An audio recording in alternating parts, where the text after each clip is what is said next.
Up next, presenting, we have Dan Sutton, CEO of Syntholene Energy, symbol ESAF on the Toronto Venture Board, newly listed, one of the most recent additions to the Kin portfolio. I got to admit, when I first saw the story, I was like, no way, this is way too good to be true.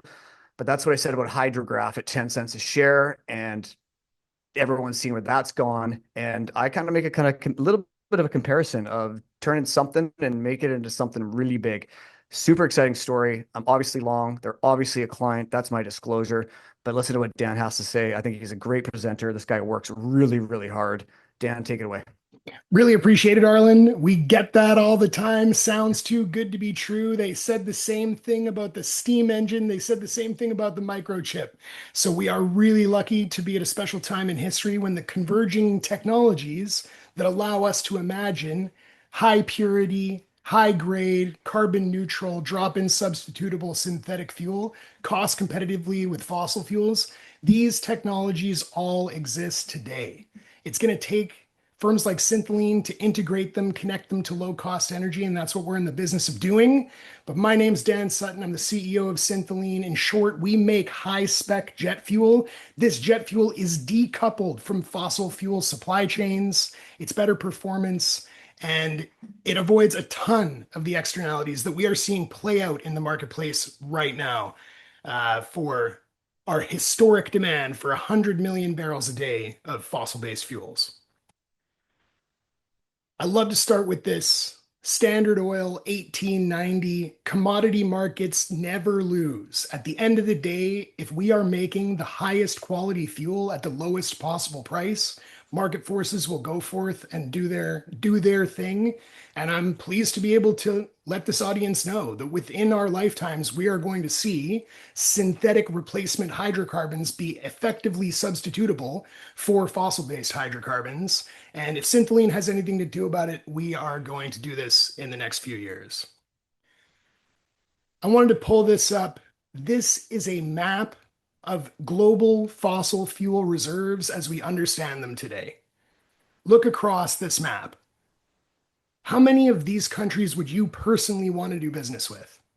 We are constrained to an addiction for fossil fuels. 100 million barrels a day can't be wrong. They underpin every technology, luxury, amenity of our society. We love hydrocarbons. Wind and solar are not going to replace these hydrocarbons. So we need an effective substitute. One that is actually going to be able to replace this massive demand that underpins every future goal of our society. We don't want to live in a society without hydrocarbons. Syntholene, very simply, is in the business of producing fuel that is higher performance than their fossil equivalents. It's carbon neutral, it's clean, it's scalable, and it is drop-in substitutable to any engine, motor, or turbine that runs on hydrocarbon fuels today. We make the same fuels, but instead of refining them down from fossil-based feedstocks, we construct the molecules from the ground up. And our pathway, we believe, is the first to be able to imagine this synthetic fuel cost competitively with fossil fuels. Synthetic fuel's been around a long time. It's just never been both economic and clean. And as I say, the technology that enables this clean and low-cost production does exist today. We're just reliant on teams like Syntholene to go ahead and string it together. We make synthetic jet fuel. This is a great image. Those dirty brown bits that come out of fossil-based jet fuel, they impede engine and motor and turbine performance. So we deliver better energy densities through molecular purity. This is a better fuel. Even if you don't care at all about climate change or net zero goals, this is the kind of fuel you would want to use for the future of jet aviation, as well as maritime shipping, possibly trains, a bunch of other hard to abate sectors. We can synthesize all different kinds of fuel options. We have done this. This has been demonstrated at the Idaho National Lab, the production of this fuel in a cost-competitive way. It's just a prototype stage. My team worked alongside Idaho National Lab on this project going back into the 2010s and sort of in the early 2020s. And it showed that this pathway to high efficiency hydrogen and then synthetic fuel production is very real. But we need to go out of the lab and we need to step it up into the real world. And that's what Syntholene is in the business of doing in 2026. This is our core deliverable for the year. We are currently on schedule. We are on budget. We are building in beautiful northern Iceland, where they have abundant energy resources that are very low cost and well suited to industrial users like ourselves. We have a site adjacent to this really gorgeous Husavik power station. It has a ton of regional geothermal infrastructure. They're really good at that business up there. A well-skilled industrial workforce. They have other industrial operations going on in that region and some substantial grid expansion initiatives. Iceland, unlike Canada, unlike the United States, unlike Europe, they get ahead of their future energy needs. So they have already permitted a 200 megawatt expansion for their local grid in this region through environmental permitting. Environmental permitting can take years and years and years. So if we're successful in building out commercial and industrial scale infrastructure at this site, this is a place where we're going to be able to do it quickly, which is hard to say for most of the Western world in our aspirations to advance our energy infrastructure. Really great place to do business. On this site alone, we probably can approach about 500 million in potential revenue if we're able to absorb all of the grid expansion initiatives. They're really keen on e-fuels, keen on synthetic fuels. Iceland is also an importer of liquid fuels. They have to buy fossil fuels from the continent, and so they are very keen to do something in Iceland, for Iceland, by Iceland. This is our first site. We have other site aspirations in the United States, in Canada, and in other regions in Europe. But this is the place where we're going to prove our capability to produce this fuel at the costs that we anticipate. Our permits are issued. Component assembly is underway today. We've got this great site. We've got our components being assembled, some in Los Angeles, some in Denmark, and we're going to converge them on the site and deploy them in sort of a modular construction context. A lot of great engineering work and construction work being done in that way today. Our electrolyzer module is almost complete. We got ahead of this early, and we've been moving quickly through the assembly and component process with our partners. It is the most efficient electrolyzer in the world. This is how we make our hydrogen, which is a key feedstock to the synthetic fuel supply chain, and it's the best one. No one beats it. We're really, really pleased to be working with Dynelectro. They're our partner. We've announced that, and this is well on track to be deliverable on site for commissioning and operations within 2026. What's the point of the demo facility? The demo facility validates our ability to integrate to the geothermal resource, the energy calculations that underpin our unit economics. Can we scale this technology? Can we scale it at this site? And ultimately validates the pathway to fossil fuel unit economics. Now, you wouldn't want to take our word for it. It's easy to dismiss. It's very easy to be skeptical. And so this cost base is a durable IP protected margin advantage. We have this long term. We own IP around the unique ability to integrate to thermal energy resources like geothermal and hopefully in the future nuclear power. But we're also checking our homework. So currently we have 2 independent third-party validations that are underway. One with Robert Rapier, which if you don't know him, may be like one of the most outspoken energy skeptics across the alternative fuel supply chain. I did an incredible debate with Vinod Khosla that was on 60 Minutes, where he tore him to shreds about his thesis on solar and wind power being able to replace fossil fuels. So he was billed as like the best skeptic we could possibly get to red team our homework. Preliminary findings in that report are looking positive, and we're also underway with a techno-economic analysis validating our engineering as it pertains to unit economics with Kellogg Brown and Root.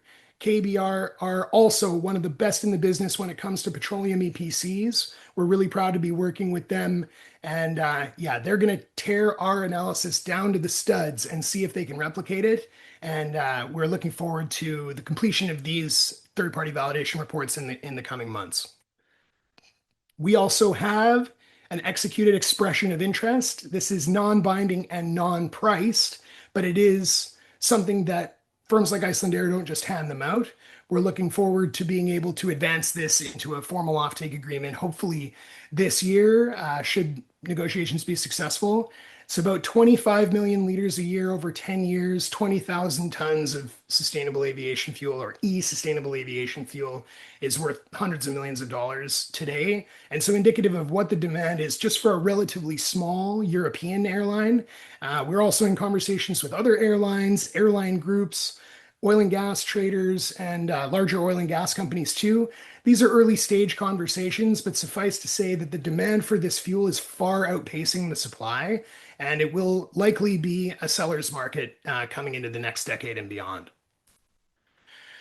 We've got a few comps. These are interesting to look at. They are all private. We are the only publicly traded synthetic fuel company on any exchange worldwide today, and none of them are in commercial scale production. So all of these firms operate at demonstration scale. Some of them operate at lab scale, and they also produce exceptionally expensive fuel. We believe we'll be able to undercut these producers by about 70% if our lab results translate well to our demonstration facility. And these are very likely the firms that we are going to get rated against when it comes to third-party analysts, newsletter writers. These are our comps in market. We're currently trading on the TSXV under ESAF. We're on the Frankfurt on 3DDO, OTCQB at the SYNTF, although we're still waiting for our GTC registration there. So a little while longer before we can really get our US focused campaigns underway. But really excited to be doing a bunch of road shows in the coming months. I'm speaking at a host of different sustainable fuel conferences, SAF conferences, hydrogen technology conferences through the end of the year. So it's early days for Syntholene. We're really excited about this demonstration facility. It's time for us to go get the word out. And with the help of great contributors like Arlen and his team, you're going to be seeing more and more of us as we start telling this story to our broader audience over the coming weeks, months, and quarters. And that's us. Syntholene Energy. Check us out. You've always got a lot of energy, Dan. First question from Bruce, who says, fascinating. What kind of IP do you have? Multi-patent portfolio in two core buckets, one of which is essentially the ability to integrate high temperature energy sources into high efficiency electrolysis. This blending of heat and electricity is really key to our cost savings because it allows us to reduce the net electricity that we need to get these very endothermic high temperature processes up to their operating temperatures. Anytime you trade electrons for BTUs, you're making a lossy deal. Electricity thermodynamically does not convert efficiently into heat. So that's kind of key to our process, is the use of as much heat as we can get directly. And that is representative in our thermal coupling device. We have a provisional patent on it that was issued in June of 2025. And we're on the patent superhighway to be able to get that going pretty quickly. The second bucket of IP is thermal efficiency through our process. How we take heat from exothermic processes that create heat and reintroduce it to endothermic processes that need heat. My chief engineer is exceptionally stingy about his BTUs. We must use every BTU judiciously. And so we have another family of patents in that category as well. Okay, now I'm going to be the skeptic here. Okay. This story, like, again, it sounds almost too good to be true. You're taking nothing and turning it into something possibly that is like the holy grail for the energy sector. You can't be the only one doing this. And like, with people out there with way more money than you, maybe more expertise and bigger influence in the world, how come they haven't been able to solve this yet? Such a good question. And I think the core of it probably comes down to the fact that there are only a few contributing technologies that really enable this in a vision to cost competitiveness with fossil fuels. And they've sort of only reached industrial maturity just in the last few years. So synthetic fuel is not new. It's been around for almost 100 years. It's just usually been very fossil intensive and thereby cost intensive to make it. Processes like coal to liquids and gas to liquids are well understood by oil and gas super majors, Sasol, Shell, all these groups do this a lot. They just use steam methane reforming fired by gas generally and historically coal to make their hydrogen. So the ability to do this with a heat source that doesn't create a huge amount of emissions is new. It's a little crazy. You have to be a visionary to imagine it. I'm not that visionary. These are my engineers that saw this coming. And I think what those large companies that are exceptionally well resourced to be able to expand on proven technologies are waiting for is someone like Syntholene to go show that it works. And they aren't really in the business of the kind of R&D that we do, the early stage proofs, the prototyping, the demonstration facilities, But hopefully, one or more of them, industrial investors, oil and gas companies, will be there to help us scale once we've demonstrated a sufficient proof point. Can you make an analogy actually on like synthetic oil?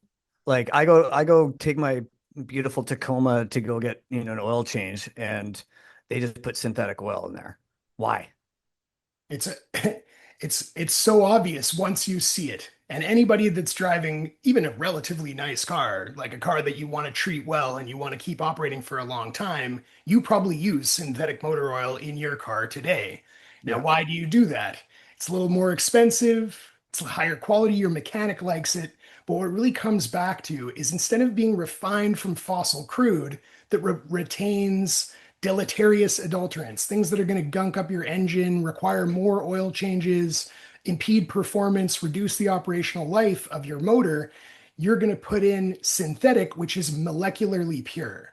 It's made ultimately in a lab environment, and they are combining hydrogen and carbon to create the specific chain of hydrocarbons that they need to make that viscosity, that lubricant, the qualities of the oil that make it good for your engine. And so what you end up with is just a molecularly pure output. Just the molecules that you want in your motor, no copper, no cadmium, no lead, no excess garbage left over from the fossil refinement process. We've been doing this with motor oil for decades. Syntholene's going to be doing it with fuel.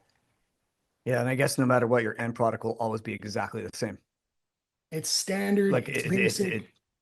yeah, yeah, yeah. We are incapable of putting out anything except for high purity kerosene.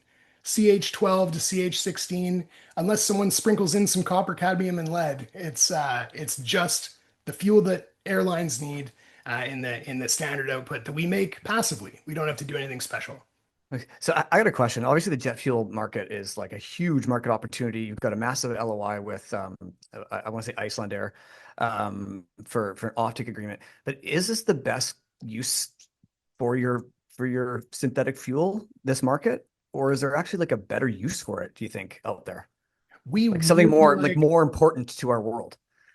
So we really like the synthetic aviation fuel market because it is very large.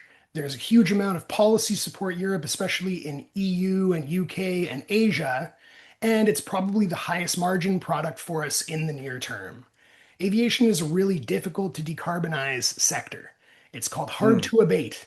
If you want to fly a totally. plane across the Atlantic Ocean in hours, not days, you have to use jet fuel. You can't use an electric engine. We don't know how to do that with our current understanding of physics. It will never happen. So we need to use these high energy density fuels and hydrocarbons, Jet A, JP5, JP8, these are the ones that do the job for us. So it's likely that because of the way aviation demand continues to accelerate and the current need for fuel, that's going to be our highest margin opportunity in the immediate term. We're also in early discussions with marine shipping companies. They have mandates to reduce their emissions profiles. And so that is, on top of the $400 billion aviation fuel industry, another 300, 400 billion. And the gasoline industry is about 2.2 trillion. As much as we love electric cars, they're a tiny subset of current motor vehicle demand and other gasoline consumers as well. So there's no reason that we shouldn't make synthetic every fuel we want. Every fuel in the world will eventually be synthetic. That could be in our lifetimes. It could be a little after. We think that if we make these things cost competitively, that'll accelerate the adoption curve really quickly. But the best part is that fuel consumers don't have to change their behavior. This is drop-in substitutable. The only thing we're asking them to do is buy the best quality fuel at the lowest possible price. Hmm. Um, Is that so? What you mean by drop-in like substitutable? Like, is that what I'm assuming is you make your synthetic fuel and you would blend it, correct? Ultimately, to like for things like that to kind of increase the purity of the fuel. At the outset, we definitely would blend it, and that's simply because there's not enough synthetic fuel to perfectly substitute. We've got to scale up the industrial scale production. This is going to be many, many firms, many nations, hundreds of billions, probably trillions of dollars worth of infrastructure to make meaningful substitution away from fossil fuels. Now, fair to note that the replenishment budget of just finding and replenishing current fossil fuel reserves with the combined oil and gas super majors over the next 30 years is like $26 trillion. So we're going to be spending more and more to get new fuel anyway. And if there's a bankable pathway, then we're going to have an investment pathway for it. But what I mean with drop-in substitutable is we just make the same molecule that the engines, motors, and turbines currently consume. So you don't need to have any modifications, any changes, any adaptations to the infrastructure. And now we're talking about hundreds of trillions of dollars worth of fossil-fired engines, motors, and turbines. The idea that we should flip all of those to some alternative electrical use or source that is, a multi-decade, maybe a century-long process. Let's keep using fossil-fired hydrocarbon-based engines, but let's use them with a better fuel. That's my view. Yeah.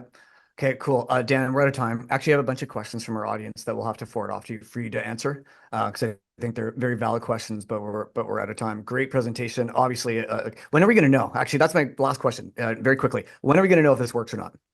We are going to run this system adjacent to a real world energy asset within calendar year 2026. Mark my words, we're going to get it done or we're going to die trying. And that will give us the data points that we need to say this is ready for industrial prime time. Cool. Right on, Dan. Thanks so much for your time. Thank you.